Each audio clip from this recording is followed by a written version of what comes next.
Earlier this year, General Motors settled a years-long class action lawsuit, where plaintiffs alleged that GM's Duramax diesel engines contained faulty fuel pumps. Unfortunately for the automaker, the ink will barely dry on the Duramax agreement before the company will find itself in court once again.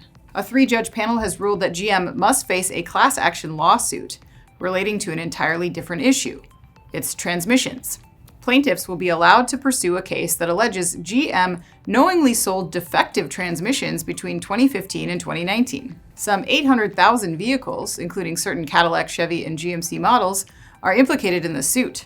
Drivers claim the vehicles would lurch in lower gears and shake or shudder at higher gears, even after repair attempts were made. Further, the claim accuses GM of directing dealers to maintain this type of harsh shifting was normal. According to Reuters, GM had been fighting back against the suit, saying many of the class members had never actually experienced these transmission problems.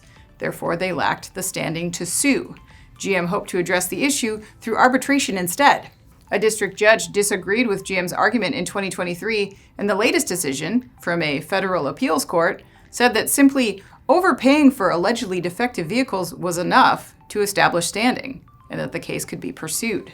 Whether the outcome will benefit the buyers of these vehicles remains to be seen. The Drive recently pointed out that the August Duramax settlement consisted of $5,000 in repayment for each of 11 plaintiffs, reimbursement for out-of-pocket repairs, and $15 million split among attorneys.